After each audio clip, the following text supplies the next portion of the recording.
Welcome back. A sobering reminder of where we are today with the traditional financial system and in context what we're trying to build. But maybe taking a step back from that kind of FOMO, appreciate you guys all being here and starting your Bitcoin journeys. Just a reminder that it is a start of a journey. And do your research, take your time, test it out. Do remember to check out the great products and services that you're going to see in the booths around the conference over the next couple days. For now, I'm going to turn it over to the panel that is going to discuss a little bit about Wall Street and the Bitcoin world coming together. The title of this panel is going to be the Elusive Bitcoin ETF. No secret, we're still waiting for a Bitcoin ETF in the United States. Some in Canada, but there is hope for the future. We're going to have this great panel here. First, Ryan Louvar, General Counsel at Wisdom Tree. Next up, we got Matt Hougan, CIO of Bitwise Asset Management. Steve McClurg, CIO of Valkyrie Investments. Oh. Thanks for coming out. Next, Representative Warren Davidson, active congressman from Ohio. Warren, welcome to the stage. And finally, moderator Annemarie Tierney, Senior Strategic Advisor at the Chamber of Digital Commerce. Take it away, guys. Well, we were talking in the green room about the wonderfulness of being on a panel on legal and regulatory issues. That's not the last day in the last slot. So we're pretty excited to be here. I've got a great panel here. We're going to talk about why the SEC is taking its sweet time to get a Bitcoin ETF approved, and maybe just go down the line and everybody can introduce themselves really quickly, and then we'll get started. Representative Davidson? Congressman Warren Davidson. I'm from Ohio. I am the ranking member, which means I'm a Republican in the current Congress, not a chairman, which is currently the Democrats in the House, of the FinTech Task Force on the Financial Services Committee, currently chaired by Maxine Waters. Yeah, hi, I'm Stephen McClurg, the CIO and co-founder of Valkyrie. Valkyrie's an investment management company looking to launch ETFs and trust in the space. Spent a lot of time in the ETF industry as well as the institutional investment industry, mostly at Guggenheim Partners. Great, Matt Hougan. I'm the CIO of Bitwise Asset Management. We manage about $1.5 billion in assets, mostly for financial advisors, all in the crypto space.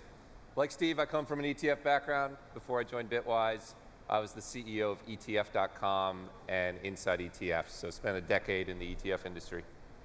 Hi, Ryan Louvar. I've been focused on ETFs for about 15 years, currently the General Counsel at Wisdom Tree. We have about $75 billion under management, currently have a Bitcoin and Ethereum ETPs listed in Europe, and focused on that space currently in the US. Great. So Matt, I think maybe you could kick it off with giving kind of an overview of the historical development of the Bitcoin ETF space in the US. Of the Bitcoin ETF space in the US. People have been working on a Bitcoin ETF, as you all know, since 2013, when the Winklevoss twins shipped their first S1 for a Bitcoin ETF. Since then, I don't know, a dozen people, some of which are up here on the stage, have filed. Some people have been rejected and plan to file again. But that's been the story. I think important for people in the audience who don't know ETFs is to contextualize two things about the ETF space. First, this is not atypical. Like the history of ETFs, 30-year history, every novel ETF has taken a very long time to launch. Bond ETFs took multiple years, commodity ETFs, multiple years, gold ETFs, multiple years, and $15 million in regulatory fees. So it's not unusual for it to take a long time. It's taking longer than we'd like, but it takes a long time. And then the other thing is that ETFs weren't always considered the mother's milk of investing. I remember when Congress called ETF executives in front of it and asked them if ETFs were destroying American entrepreneurialism. So just because there is skepticism of a new financial asset does not mean that skepticism will persist forever. Today, everyone who invests in America probably owns ETFs. It's a $7 trillion asset class. So it can change rapidly and significantly. I think that's happening for crypto. And just because it's taken a little while doesn't mean that we won't eventually get there. That's great. Ryan, you had said that Wisdom Tree has ETPs traded, and we talk about ETFs and we talk about ETPs, but maybe you can give like a little overview of what's the difference, how does it impact investors, And then also, maybe tell us how the process works to get an ETF product approved in the US. Yeah, so I think many people, think about the main difference is ETP as a broader category, ETF is a subcategory of that. And really, certain products, most of the ETFs are actually, registered and invest in securities. And ETPs are generally considered those that don't, although they many times go by an ETF. So there's not a common vernacular. I think Matt, really hit on a good point though around the process, and that, at Wisdom Tree, when we're developing product, we look at, does it fit within the current regulatory framework? And a lot of times that's on the listing side. For many years, there weren't listing standards for even actively managed ETFs until a couple of years ago. And so, any time you don't have a generic standard, you're in really a subjective realm at the SEC in order to make the arguments around this product really does benefit investors. It has an investor protection mandate associated with it, which is certainly which all of us are trying to argue right now for some time. Somebody didn't like what I was saying. Okay. But I'll keep talking.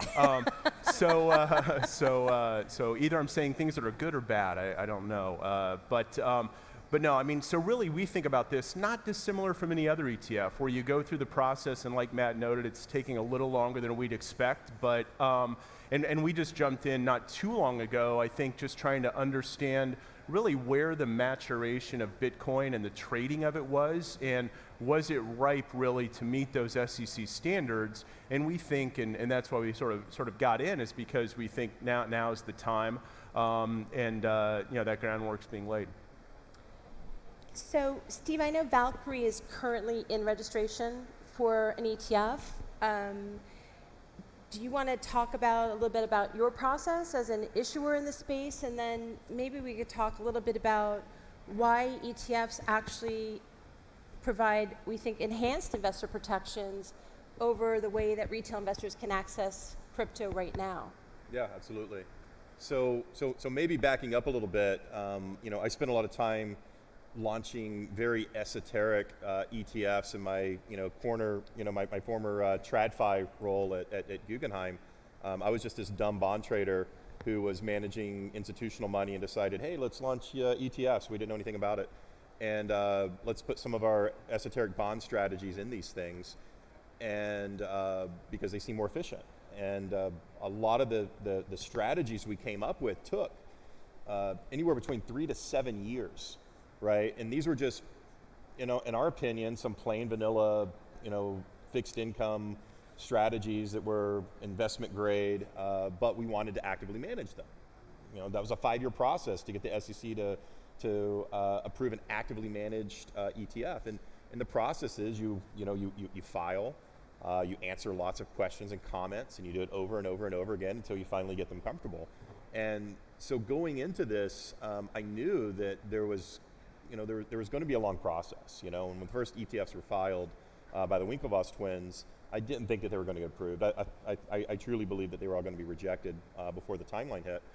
This time around, I do feel like it's a little bit different, but we tried to review the comments from the staff. We tried to explain, intelligently as much as we could, what it was that we were doing slightly different and how we would, potentially, protect investors within the product, and we try to put those things in the filing, and we spent a lot of time on the 19B4 as well to address a lot of the concerns.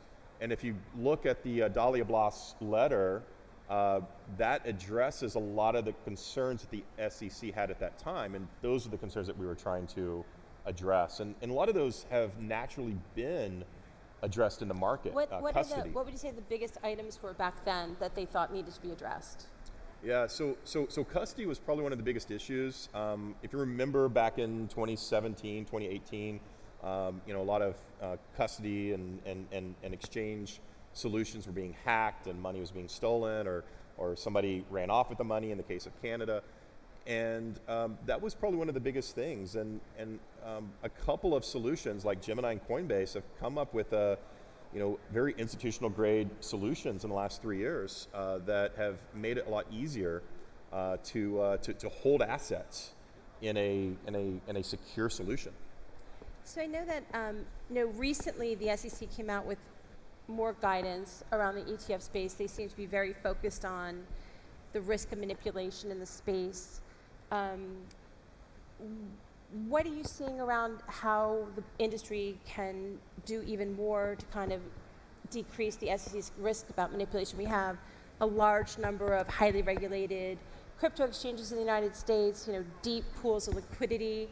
What are the other things when you talk to the staff, if anybody's willing to share, what are things that make them comfortable about how the market's progressed around manipulation, or maybe things where they think there's still more work to be done?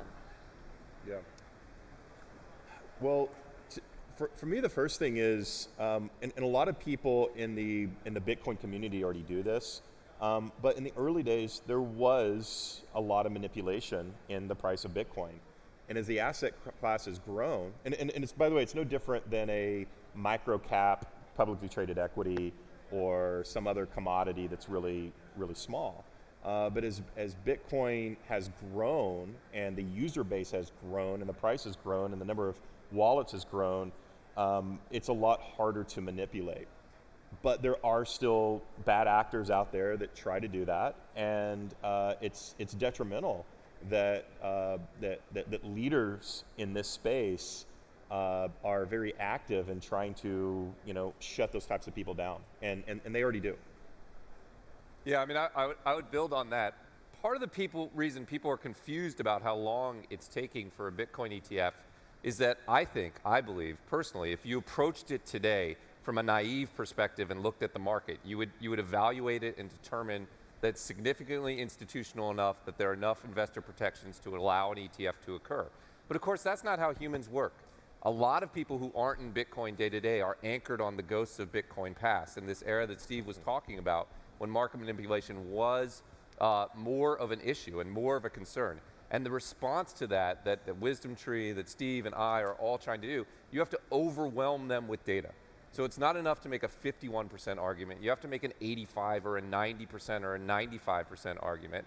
And that's the reason it's taking longer than people who are maybe native to crypto assume. Because again, if you evaluated it today, you would say clearly it's on side.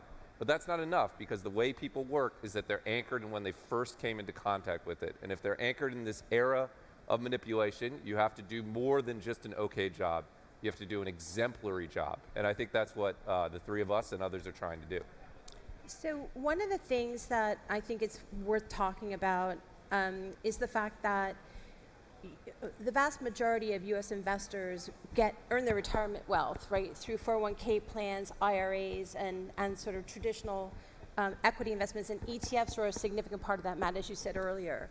And right now, the only way a U.S. retail investor can invest in that class is either by buying one of the originally privately placed equity vehicles like Bitcoin's products or Grayscale's products that are now traded on OTC markets. They don't go through SEC registration as an IPO, but they are able to be traded there. Or they can buy crypto directly anytime they want, 24 hours a day.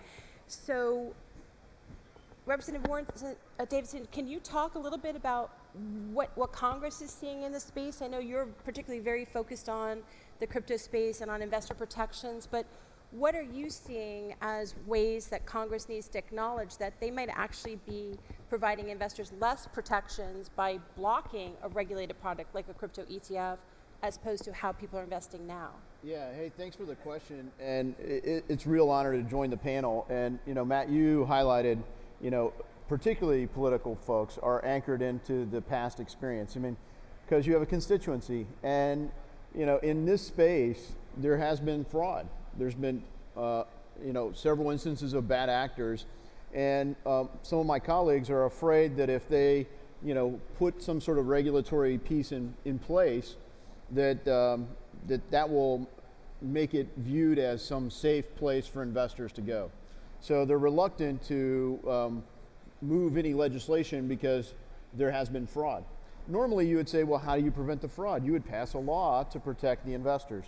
So, that's been, a bipartisan since. Darren Soto from Orlando and I put together the Token Taxonomy Act. At the end of 2018, we've worked for a while to get that across the finish line, but a number of other pieces of legislation are on hold, mostly because of the anchored feeling there and the uncertainty, in the space. Fear, uncertainty, and doubt dominates a lot. It dominates legislators as well. And the other piece of influence here is this is not the number one issue in any congressional district, right? It really isn't. How's that possible? Unfortunately, This is we would that love it issue. to be.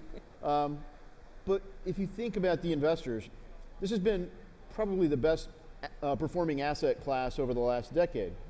So what has happened for whether it's the individual investor or pension funds? They've really missed a big part of portfolio growth if they could have participated in this space. If you talk about getting a 90-95% solution, just showing here's how this asset class has performed, and guess what? It's not in your portfolio. And for a lot of people, they're not going to buy it. They're not going to, open source, download the code, and air gap a wallet or anything like that. Certainly, most of my colleagues in the House are not going to do that. But I'm looking forward to tomorrow talking with Senator Lummis on the other side. I finally have a dance partner in the Senate that is willing to move something on the Senate side. So hopefully we can get momentum and we can move legislation. And I think, frankly, even recently being elevated to be the ranking member in our committee says good things about the momentum for fintech broadly, but blockchain a little broader than here, Bitcoin for sure, because it's the iconic representation of the space. Great. Well, one of the things that I think is really interesting is kind of more macro and international implications of things that are happening in the Bitcoin space specifically. For example, we've seen Canada, which has a regulatory structure that's very similar to the SEC, approve, I think now 4 Bitcoin ETFs. U.S. investors are able to access those, those Canadian-listed ETFs through different brokerage accounts. We've seen China crack down on mining in Mongolia, and my understanding was Chair Clayton previously, who's previous chair of the SEC, expressed some concern in the manipulation category around the fact that so much mining is done in China. So what does the panel think about kind of these macro events and how it may also implicate the SEC's consideration of approval here? Yeah, I think the SEC certainly looks at the macro events, but I really think it goes back to sort of those investor protection things we were talking about. Wisdom Tree, we really focus and really on the ETF as an investor experience in creating portfolios of ETFs. And I think if you not only look at the performance of Bitcoin, but you look at it as a diversifying asset, uncorrelated to the S&P, even less correlated to Bloomberg Barclays Index. So, adding it to a broad portfolio, adds not only performance potential, but also diversification benefits. I think what we're also finding is we work with a number of financial advisors, and what those advisors are finding is that their clients, that retail population, are actually going outside of the advisor to access Bitcoin, and not so it doesn't become part of the overall financial plan. Whereas, if there's an ETF that can be part of that, it can then be part of the holistic financial plan that the advisor is implementing as part of the ETF. So, that takes it back to the U.S., but I think, that's an important focus in terms of, how are retail investors accessing, Bitcoin, and, what are the hallmarks of the ETF that make it beneficial. I think that will ultimately carry the day. Great. Matt, you have any thoughts? I think all of the macro events are pointing in one direction, which is the mainstreaming of Bitcoin and other crypto assets as an institutional asset class. And so absolutely, mining power moving out of China and moving more into the US is a positive thing. Again, the test that we're running through the SEC, we're presenting data that makes an argument that the market is mature enough to support a Bitcoin ETF. And there's not a clean yes-no binary answer. It is a shade and a spectrum. So all of these positive events, whether it's China, or whether it's Mass Mutual putting Bitcoin on its balance sheet, or whether it's S&P 500 companies allocating to Bitcoin, or BlackRock talking about it as an institutional asset class, all of that shapes the environment in positive ways. And it's really been a one-way train over the last 3, 4, 5 years. So I think it's moving us closer to an ETF. I do think it's a matter of when and not if. And I think the when is relatively soon. Yeah, and I think we're seeing, continued positive developments at the SEC in terms of the entire digital asset space. Both allowing now broker-dealers, at least special purpose broker-dealers, to custody, Bitcoin, but also more particularly just recently announced that, registered mutual funds can hold Bitcoin futures, which to me was a big deal. There was some risk factor statement in that announcement by the SEC very recently, but I looked at it and it said, the SEC is now looking at Bitcoin futures in particularly, and allowing that registered product, really a hallmark of the investing industry, the mutual fund. I was not happy they didn't allow the ETF the same exposure, but I do think over time, as Matt just said, we'll get there. But I have seen some positive progression that I'm excited about and does keep me optimistic. Yeah, and from a macro perspective, it's more important to hold Bitcoin now than it ever has been. The U.S. is printing more money than it's ever printed, not just in the last 10 years, but in the last year. Its balance sheet is more than doubled.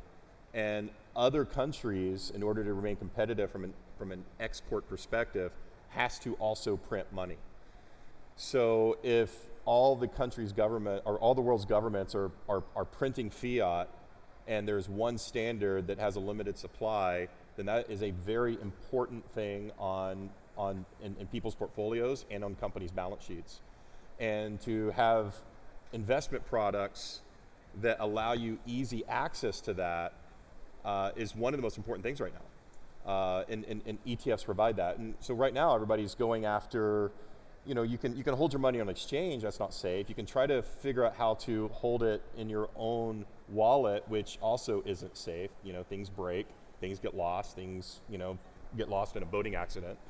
And but also in the U.S., people are just buying, GBTC, which isn't a great product, from the perspective of, compared to an ETF. But also you can backdoor and buy Canadian products into your portfolio. So you're going all the routes around a regulatory product just because we're holding up a regulatory product, a regulated product. And it's more important than ever to have that available to the public and to be able to hold this asset. Yeah, I think that highlights one of the most important things is if you think about your fiduciary duty, if you're a fiduciary, I think Michael Saylor's made this case very well, is if he's got a lot of cash on his balance sheet, what's the fiduciary responsible thing to do? Well, protect the value of it. And he realized he wasn't going to do that when the Fed's basically just Dogecoining the U.S. Treasury.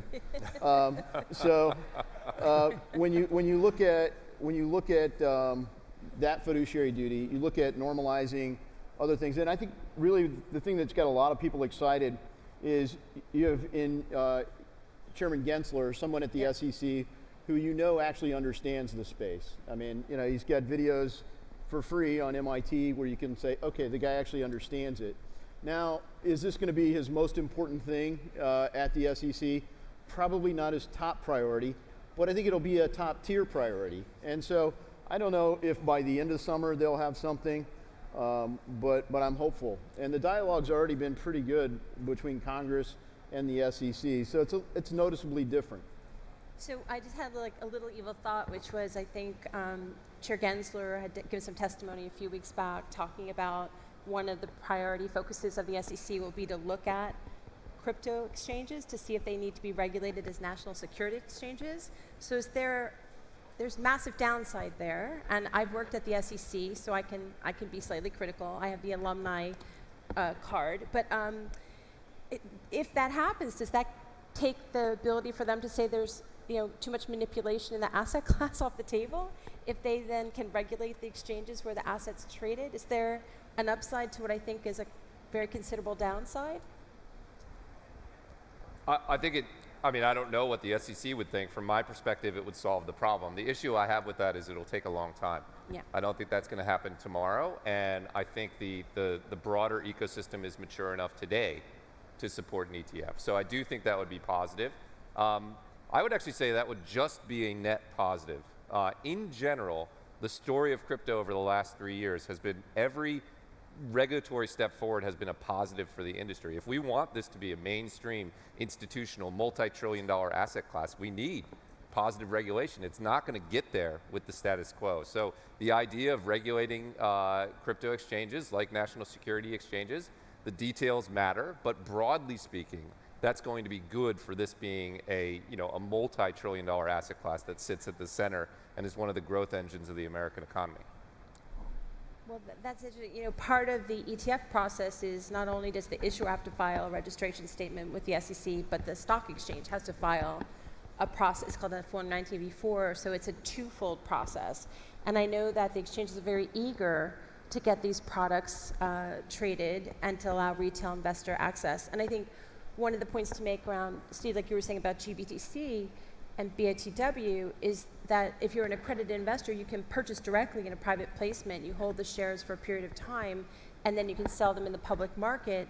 And so secondary retail investors who can't buy in the primary are sometimes paying a significant premium to NAV, and sometimes they're paying a discount to NAV, but it's not like an ETF where they're paying NAV at all times. So there really is a fairly significant upside to the retail investor to be able to buy these kind of equity instruments through their 401ks and IRAs, and to buy directly from the ETF provider. But we have like 20 seconds left. We want to do an over-under pool on how long we think it's going to get a BTC ETF approved. Ryan, you want to go first? You got Well, you have 8 seconds. I think, Matt, I'll steal Matt's words. I mean, I'm optimistic. I think we'll get there on the timeline. I mean, we're hopeful a 2021 event. But I think, to Matt, if the regulation of exchanges, I mean, that might impact the timeline certainly if that's a precursor. But again, remain optimistic and working to get the data there. Great, Matt. I think 2021 is a toss-up, and 2022 is close to a not a certainty, but it's highly likely. I think there's a good chance in 2021, but it remains to be seen. Great. I agree with these two guys. But don't let a delay in an ETF stop you from buying Bitcoin. Correct. Yeah, I'm optimistic that we're going to see some momentum out of the SEC. And frankly, I think you'll see momentum out of the SEC faster than you'll see it out of the House Financial Services Committee. Well, we appreciate your pushing, which we know you are. So the industry thanks you for all your efforts, and thanks to the panel, and thanks to the audience. Thank you.